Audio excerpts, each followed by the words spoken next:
No clothes on anyone. It's sickening. Welcome back to the Ectoviolence channel. Today we're... What? We're not doing Home Alone? We're doing Home Alone 2 then, right? We're doing Home Alone 3?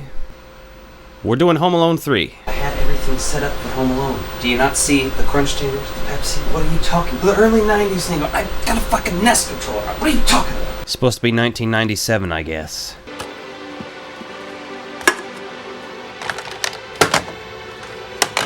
Home Alone 3 is underrated. This movie came out in 1997, December 12th. It's directed by Raja Gosnell and written by John Hughes. This is Raja Gosnell's directorial debut. Before this, he edited the first two Home Alone movies, so he knows what he's doing. Let's talk a little bit about the cast real quick. Alex D. Linz as Alex Pruitt. This is our main character, and of course, in comparison to Macaulay Culkin, any child actor will fail. But he was also in Cable Guy, Titan AE, Real Monsters, Red Dragon, and Hey Arnold. So he's got a pretty cool resume. Haviland Morris. She plays Karen Pruitt, Alex's mother. You may recognize her as Caroline from 16 Candles, and she was also in Gremlins 2. Also Family Ties and Tales of the Dark Side. Her filmography reads like my Sunday TV schedule. Rhea Kilstead plays Alice. She was also in Deep Impact. Lenny Von Dohlen, alright? He plays Burton, and he also played Harold in Twin Peaks, which is my favorite TV show of all time. He also appeared in Teeth. Remember Teeth? Kevin Kildner plays Alex's dad, Jack Pruitt, and he also played the dad in the Disney Channel original movie Smart House, if you remember that one. And we can't obviously forget Scarlett Johansson in her first big film role. And I don't think I saw this movie in theaters, you know. I saw this movie, like, I was at my grandma's for one of my birthdays.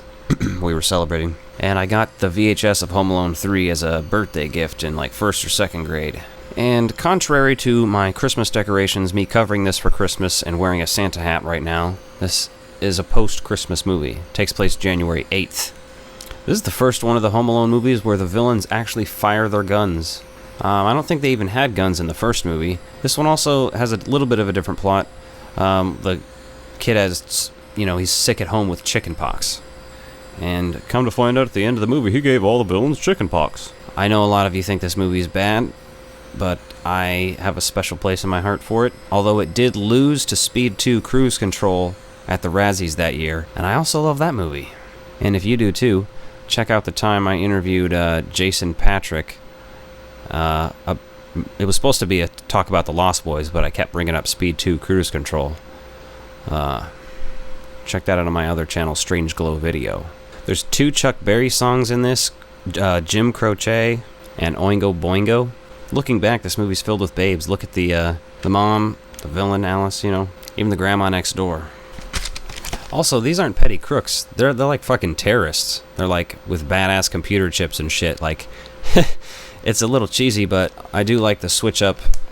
Like, if you had done a third Home Alone with Kevin McAllister, it's like, alright, protective services, somebody step in here, like, something's up. Now, there's some other things I want to talk about. Some of the traps are pretty cool. There's, in particular, the garage scene with the lawnmower. That was originally in the Home Alone 2 Lost in New York novelization. There's the added element of the bird in this, too. The bird that sings, and also, like, they redo the Home Alone 2 shower bit almost with the bird, The bird's riding around on the remote control car, which has, like, had the terrorist chip in it. Lucy, I'm home. What's on your mind, monkey butt? Bad, Leroy Brown.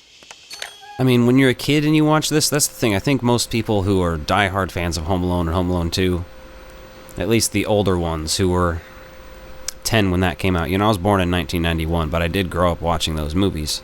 But by the time this one came out, I was 6 years old. So by the time I watched it, I was maybe 7, 8 at most. I might have been on my 8th birthday. At my oldest, seeing this for the first time. So, it was cool as shit to me.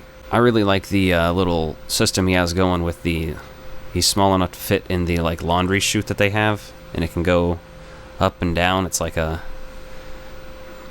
little elevator for the dude. What? Alice? Don't move. Alice? What? Alice? Shh. Alice? You smacked my Winky. And we've come to our conclusion in this video. Is Home Alone 3 better than Home Alone and Home Alone 2? Absolutely not. It's a worthy addition, and it's the best sequel since Home Alone 2. I think that's all I have to say on that, though.